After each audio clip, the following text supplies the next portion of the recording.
मेरी शादी को आज दूसरा ही दिन था। हम सब एक कमरे में बैठे बातें कर रहे थे।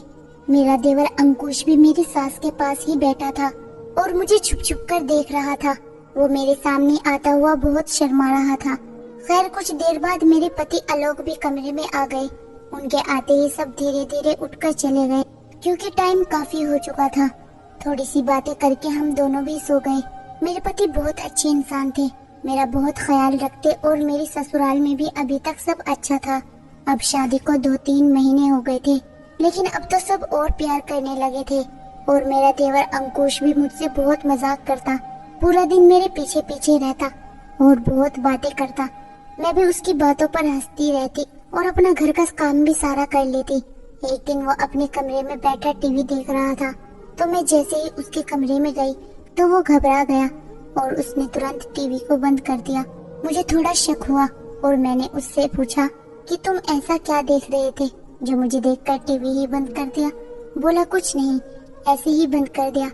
लेकिन मुझे पता लगाना था कि वो क्या देख रहा था और मैं कमरे से बाहर निकलकर उसे छुप छुप कर देखने लगी। उसने सोचा कि भाभी चली गई और टीवी फिर से चला लिया। मैंने देखा तो वो एक डरावनी फिल्म देख रहा था जो कि इसे मेरी सास और मेरे पति देखने से मना की हुई थी, क्योंकि इसे सारी रात डरावने सपने आते और ये घर में किसी को भी सोने नहीं देता था और सारी रात जोर जोर से रोता था। मैं अंदर आई और बोली, आज तुम्हारे भैया से तुम्हारी शिकायत लगाऊंगी। उसने ये सुनते ही रोने वाला चेहरा कर लिया और वो बोला, आज के बाद नहीं देखूंगा, प्लीज भाभी भाई से मत बताना। मैंने उसको छोड़ दिया। मुझे अपना ससुराल बिल्कुल अपने घर जैसा लगता था। मैं यहाँ सच में बहुत खुश थी, लेकिन मुझे कहाँ पता था कि मेरी जिंदगी में दुखों की आंधी भी आने वाली है। एक दिन मैं अपने कमरे में बैठे मेकअप कर रही थी क्योंकि आलोक के घर आने का वक्त हो रहा था, लेकिन उनसे पहले अंकुश मेरे कमरे में आया और मुझे मेकअप करते हुए को गौर से देखने लगा और उसने एक लिपस्टिक उठा कर दी और बोला, भाभी ये लगा लो, ये मुझे बहुत पसंद है। मैंने सोचा क्यों बच्चे को उदास करना और मैंने वही लिपस्टिक लगा ली। वो मेरी तरफ बढ़ा और मेरे चेहरे को अपने दोनों हाथों से पकड़ लिया और बोला, भाभी अब तुम बहुत खूबसूरत लग रही हो। ये कहकर मेरे गले से लग गया। उसकी ये हरकत मुझे बहुत अजीब लगी और मैंने उसे पीछे हटा दिया और गुस्से से उसकी तरफ देखने लगी। वो समझ गया और बोला, भाभी आप तो गुस्सा हो गई, आप तो मेरी बड़ी बहन जैसी, बल्कि मुझे आप उनसे भी ज्यादा प्यारी हो, पर शायद आपको मेरा प्यार करना बुरा लग गया, मुझे माफ कर दो। ये बोलकर वो मेरे कमरे से चला गया। अब मुझे अपनी सोच पर घिन आ रही थी। मैं सोच रही थी कि अंकुश ने तो मुझे बड़ी बहन समझकर गले लगाया था और मैं कितना घटिया सोच रही थी और मैं अपने आप से शर्मिंदा थी। लेकिन फिर मैंने अगले दिन उसके साथ ऐसा ही व्यवहार कर लिया। वो मेरे गले में हाथ डालकर इधर उधर चलता और ना जाने क्यों मेरे दिल से आवाज आती कि ये सब शायद गलत हो रहा है, लेकिन दिमाग कहता ऐसा नहीं है। वो छोटा बच्चा है और मुझे अपनी बड़ी बहन की तरह मानता है। हालांकि अंकुश इतना छोटा भी नहीं था, हाइट में तो वो मुझसे लंबा ही था, लेकिन उसकी उम्र अभी 15 साल थी। एक दिन मैं किचन में खाना बना रही थी। अंकुश स्कूल से आया और वो मुझे ढूंढता हुआ किचन में ही आ गया। मैंने उसको आते ही बोला कि जाओ ड्रेस जाकर बदलो, जब तक मैं तुम्हारे लिए खाना लगा दूंगी।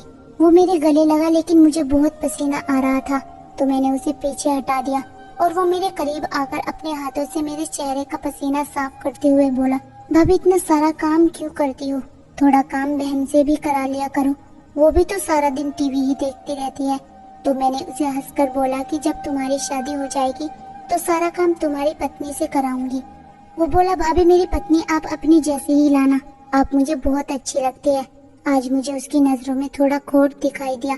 मैं किसी से बुरा बनना नहीं चाहती थी, क्योंकि अगर मैं उसे डांट देती तो वो मेरी सास और नंद को ये बात बताता और वो मुझसे गुस्सा हो जाती। इसलिए मैंने सोचा कि ये रात में आलोक से बात करूंगी, उनको प्यार से सारी बात बताऊंगी, क्योंकि आजकल बहू के व्यवहार का सब बुरा मानते हैं, लेकिन उससे कभी कोई ये नहीं पूछता कि वो ऐसा क्यों कर रही है। सब यही सोचते हैं कि ये सब वो अलग रहने के लिए कर रही है। खैर रात में आलोक आए और मैंने सारी बात उनको बताई, लेकिन आलोक मेरी बातें सुनकर हंसने लगे और बोले, छोटा बच्चा है, तुम्हें मम्मी की तरह प्यार करता है, तुम्हें कुछ गलत फहमी हुई है, इतना मत सोचो, सो जाओ। अगले दिन मैंने अंकुश के स्कूल जाने के बाद ये बात अपनी सास को भी बताई, लेकिन वो भी हंसने लगी और बोली, तुमने तो हमें भी अपना दीवाना बना लिया है, तुम्हारे सारे काम ही इतने अच्छे हैं। मैं तो चाहती हूँ कि मेरी दूसरी बहू भी ऐसी ही आए। मैं चुप रह गई। फिर मैंने अपने आप ही अंकुश से बोलना कम कर दिया और उसके रूम में भी जाना बंद कर दिया। 2-3 दिन बाद उसको इस बात का एहसास हुआ और वो मुझसे बोला, क्या हुआ भाभी, मुझसे कोई गलती हुई है क्या? आप आजकल मुझसे बातें भी नहीं करते।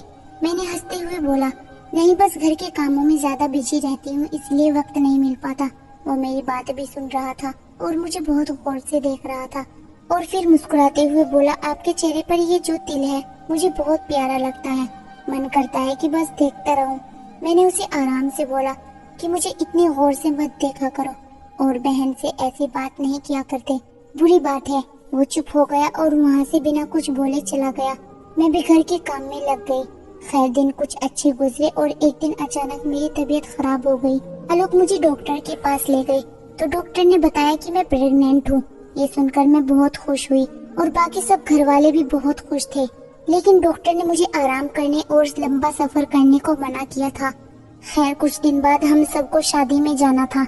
मैंने आलोक को बोला कि तुम सब चले जाओ और मुझे मेरी मम्मी के यहाँ छोड़ आओ, लेकिन वो बोलने लगे, नहीं, अंकुश भी नहीं जा रहा क्योंकि उसके टेस्ट है जो बहुत जरूरी है। तुम दोनों घर रह लेना और तुम घर का काम मत करना क्योंकि रात तक तो हम आ ही जाएंगे।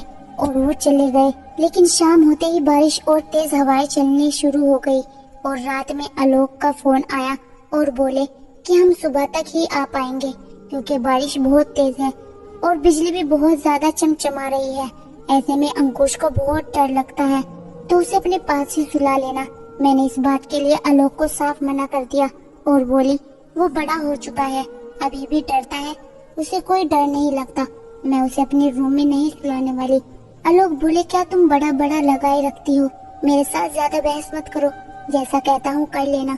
और उन्होंने ये बोलकर फोन रख दिया, लेकिन मैंने उनकी बात नहीं मानी और अपने कमरे की कुंडी लगाकर लेट गई।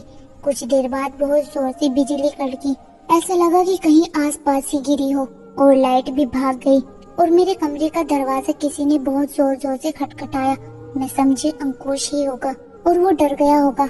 मैंने दरवाजा खोला तो दरवाजा खुलते ही अंकुश मुझसे लिपट गया और बोला, भाभी मुझे बहुत डर लग रहा है।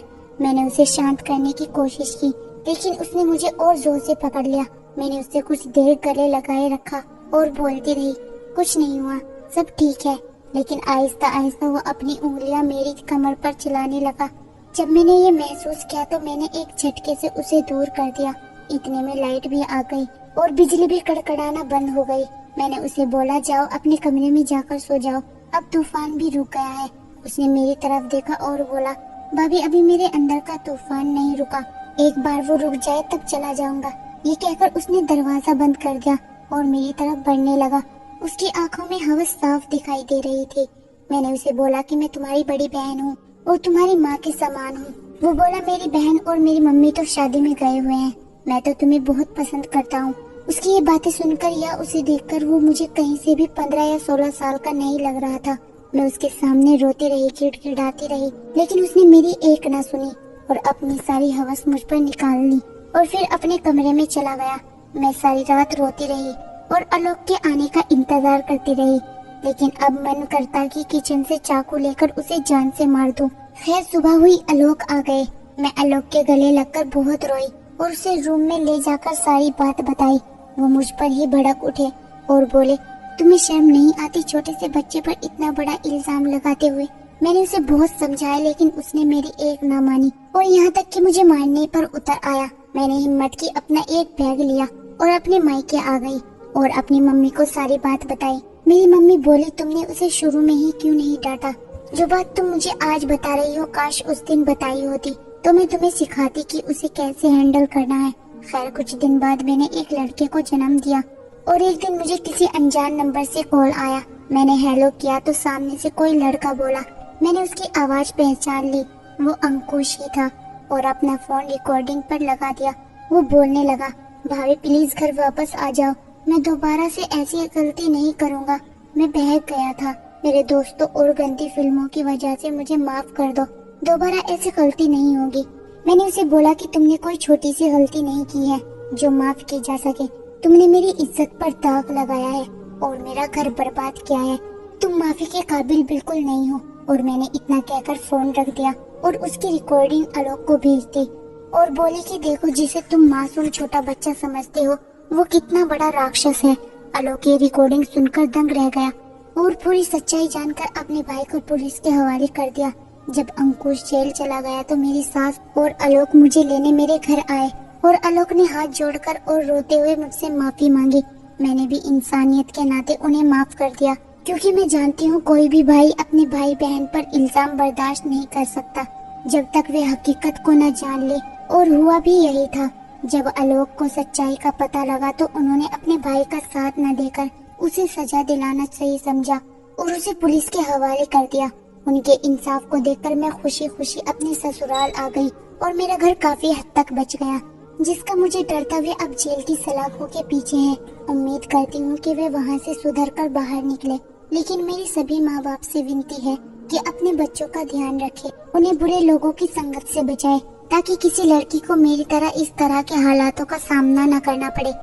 तो दोस्तों, ये थी हमारी आज की कहानी। आपका क्या कहना है इस कहानी के बारे में? कमेंट करके हमें ज़रूर बताएं। वीडियो को लाइक कर दीजिए और चैनल को सब्सक्राइब करके घंटी को दबाकर ऑल पर सेट कर लीजिए, ताकि आने वाले वीडियो आपको तुरंत मिले। मुझे दीजिए अगली वीडियो तक इजाज़त। तब तक के लिए धन्यवाद।